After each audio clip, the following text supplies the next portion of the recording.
So this weekend I got to see Prisoners of the Ghostland starring Nicolas Cage and Sophia Boutella. Now before I get into my review of this, I do want to say something to start this off, is that I had no idea what this was until about until like 2 weeks before the movie came out. And this just came out yesterday, so I saw this on opening day. And I had no idea what this was. I hadn't even heard of it until I looked up all the 2021 movies that were coming out this year, so I could know I could map out what I'm seeing, when I'm seeing it. I'm actually seeing an early screening of Dune today, or later today, so I get to look forward to that, seeing that really early, but that's the purpose of this video. I'll have a review of that out tomorrow, but we're going to talk about Prisoners of the Ghostland, and honestly, I wasn't even sure if I was going to watch this for a while.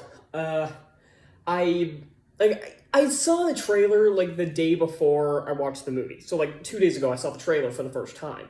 Because for the longest time I had no idea what this was. And I saw that it was getting relatively positive reviews. It started out 75%. I think now it's down in the high 60s, but that's still not a bad score. It's getting some relatively positive buzz. So I decided, okay, let's go ahead and check this out, see what's not being talked about, because other than certain sites like Rotten Tomatoes, I guess, or IMDb or the review sites, I haven't really seen much about this movie. Again, I didn't even know it was coming out until just a couple weeks where I randomly found it on Wikipedia. It's kind of what happened with a lot of the Netflix films I watched last year, where it just appeared on Netflix, so I'll watch it, and then just reviewed it right after I finished.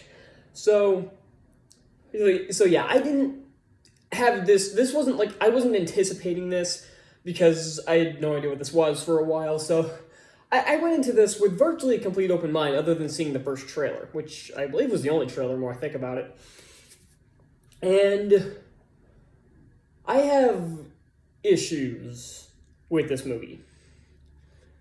And most of them relate to the plot. The plot is very weird. It's, okay, so somebody who's, evaded the law many, many times, they just call him Hero, I guess. I don't know if that's his real name, or if that's just what the Ghostlanders call him, because that's what he's also credited as on every site, so he's just credited as Hero, so I don't know if that's his real name, or if the Ghostlanders just call him that, because I heard them say it, once or twice, but I don't think anybody else said his real name. But, whatever.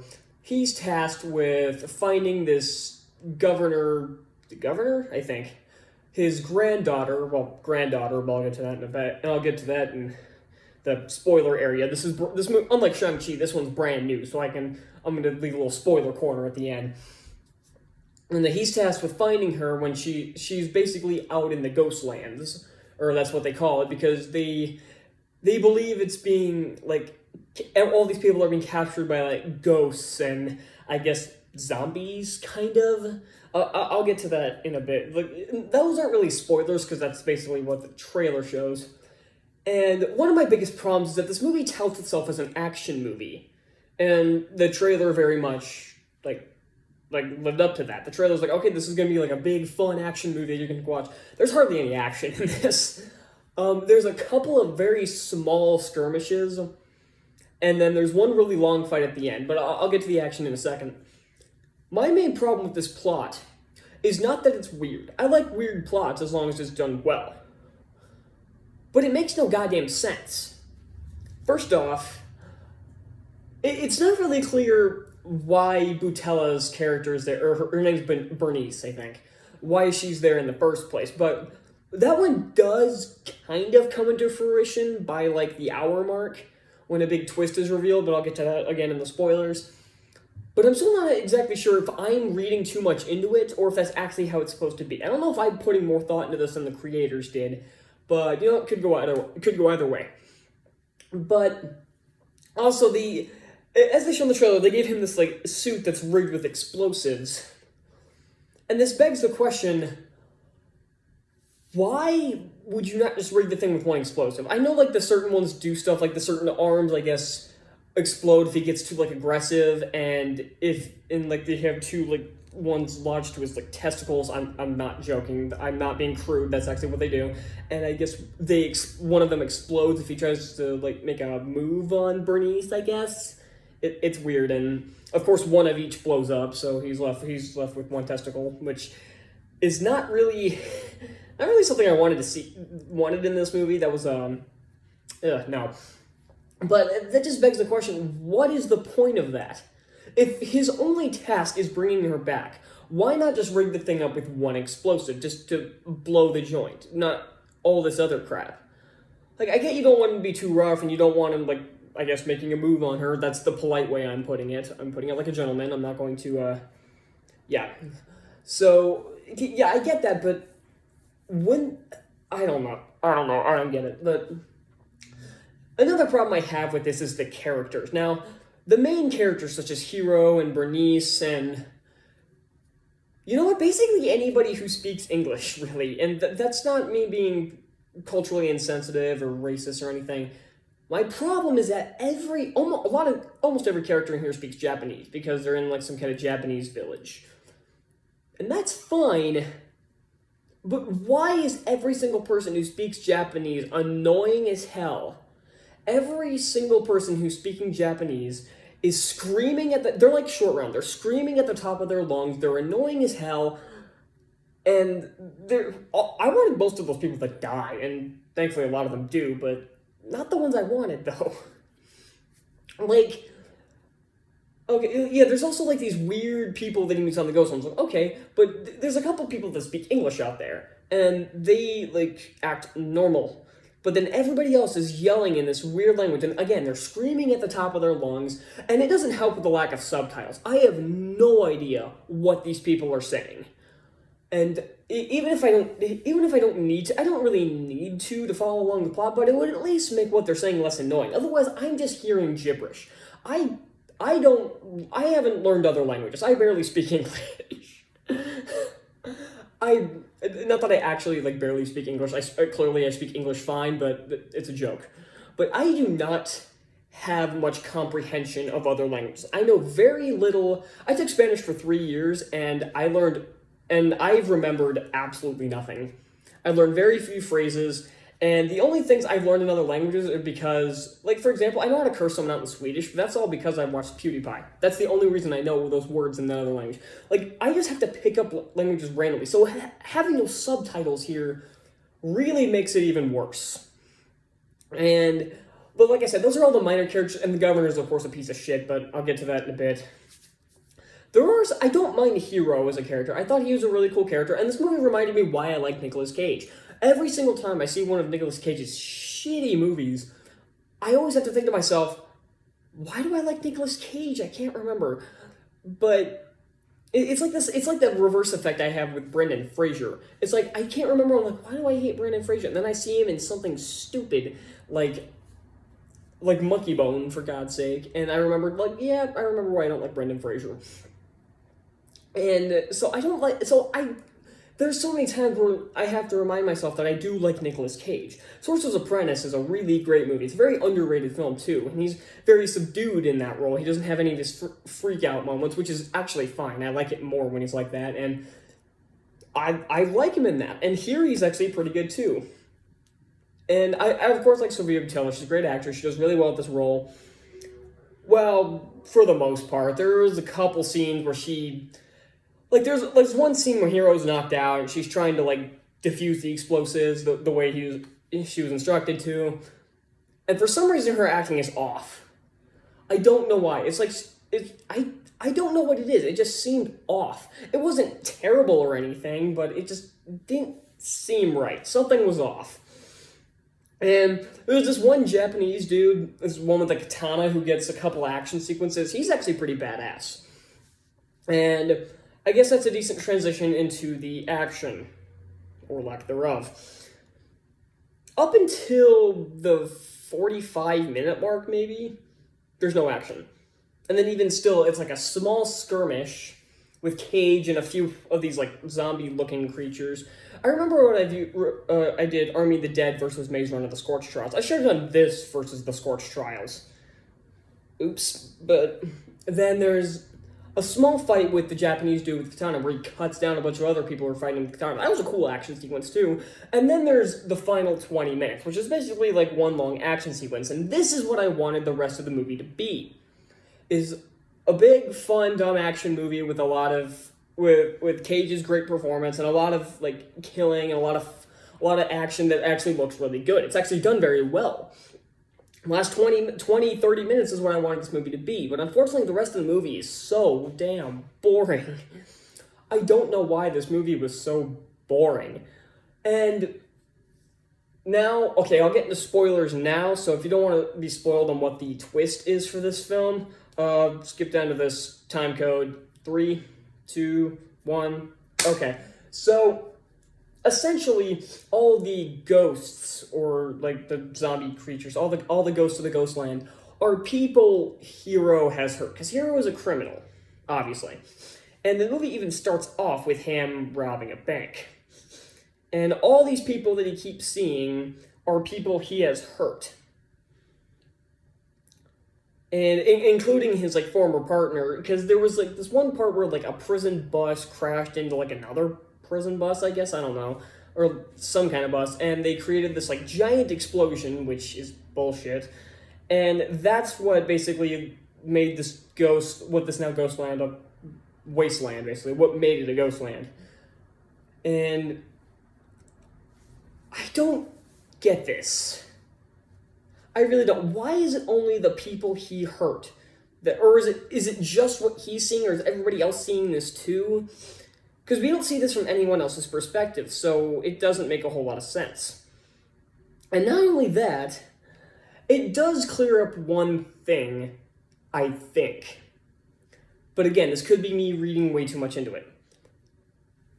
Butella's character is revealed that when he was robbing the bank, when he was running away, when she was a little kid, she was shot in like the thigh by the police who was shooting at Cage. And yeah, so she still has that scar there, and that is shown in the film. And like the first scene, or the second scene, I guess, is Bernice.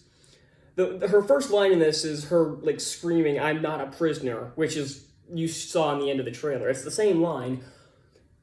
And I didn't understand this until the reveal, and I think what it's doing is that she is essentially like one of the ghosts that are there, except she didn't die from what happened, which is why she's not a prisoner. I don't get this at all. It's because it's not explained. It tries to be explained, but I was completely lost when they were trying to explain it. And apparently the ghosts are like trying to help them, which that twist is fine. I've seen that twist done many times, and it's done fine here. But it also doesn't make sense because a lot of the people that are the ghost people that are there were people his partner had killed. Like the very first scene when they're robbing the bank, it's implied that it's just Cage, and he like kills a bunch of like the workers there, a lot of other people who are just standing there, and even a kid. But then it's revealed in the dream sequence that it was his partner who killed all those people, for God knows what reason, might I add. Like, he kills this kid for no reason whatsoever, and then once Cage stops him, he shoots everybody else, even though they did absolutely nothing. They didn't try to stop them. They did absolutely nothing. I don't understand this. I don't get this. That's the perfect way to describe this movie. I don't get this. I don't know if it's just me or if this movie legitimately makes no sense, because not only that, it hops around so much. There are so many dream sequences that show the exact same thing, and they show the reason for that. It's because Cage is seeing all the other people, which led me to think that he's the only one seeing these ghosts. But nobody else. But it not only is it never implied that the other people aren't seeing it as well. Because all you needed was like one shot where it cuts to someone else's perspective of him talking to nobody, and it would have been fine. Or have someone else seeing a different vision or something, but it's never made clear. So, again, I don't know if I'm reading too much into this, but even if I am reading too much into this and it's going where I think it's going, it's still pretty. It's a little derivative there because it's not really it's not showing anything, and that's where the biggest problem lies, is that it doesn't show enough. It tries, like, again, the visuals look pretty cool. Like the Ghostland looks, well, like every other apocalyptic thriller you've ever seen. Like, Love and Monsters looked way better than this. Even The Scorched Trials, which is a desert, looked better than this. And again, it's almost saved by the last 20 minutes. The last 20 minutes of this, I had a lot of fun. Because it even still has, like, Cage, he's, like, one of his arms, like I said, blows up. And he gets this, like, metal, like, replacement for his arm, like, that covers up his arm. And then at the end, it, like, pulls out the cover and there's, like, a blade coming out of it. And he fights people with. That was freaking badass. But all the minor characters are annoying as hell. The villain is lame and doesn't really have a connection to the hero. And that's not really necessary for a film. Like, you can have a film where the hero just wants to stop somebody, just stop the villain. But hero doesn't seem interested in stopping this guy. And he doesn't. He's stopped by Bernice. So I don't get this. So, yeah, the side characters are annoying, the villain is lame, the plot makes no sense, the twist is preposterous, there's virtually no world building to be had. It all takes place in this one little town, and then there's the Ghostlands, which are not very well defined. Same can be said for the characters, none of them are very defined. Like, I don't know any personality traits that any of these people have outside of Hero. I don't know what personality traits Bernice has, or like, I kind of know the governor, but nothing I know about him is good, which I guess is the point, but he's just like every other douchebag governor you've seen in movies, and it's not very interesting. So, final verdict, this movie's weird and it's not interesting, which is a bad combination. Weird and interesting would be a great film, but unfortunately there's not enough here to... Maybe it's just me. Because like I said, it's been getting relatively positive reviews. It's not overwhelming or anything, but the fact that they're positive all made me think, you know what, maybe there's something to this, so I went and saw it, and I don't get it. I really don't. I'm realizing same thing happened here, like what happened with one of my other movies that I reviewed. Was it Flashback, I think? That was another one that was really weird and made no sense and wasn't interesting, and I'm realizing more and more how much I didn't like it while reviewing it. But honestly, like I said, this movie's not a total disaster. It's got some decent performances out of the leads. The final 30 minutes were pretty cool. I do like the concept, and the twist would have been great if it was explored a bit more. So, yeah, that's all I got for Prisoners of the Ghostland. I'm going... I don't know what to go with this one. 2.3 out of 5. This is pretty generous, I know, but honestly, this could have been worse. I'd still rather watch this than a lot of Warner Brothers HBO Max crap. Like, I'd still watch this over Tom and Jerry or Justice League or Space Jam 2 or Godzilla vs. Kong. Yeah, this was better than... I know I gave that a fresh review, but that was too nice. Rethinking that, no, that movie blows.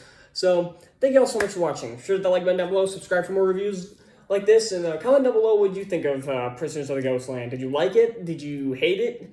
Were you kind of like me and you just can't understand why people like it? Or because, I don't hate this, but I just don't understand it. So, yeah, that's all I got for Prisoners of the Ghostland. Excuse me, it's time to go watch Dune a month early. It's going to be the earliest review I've ever had, and it's going to be fun.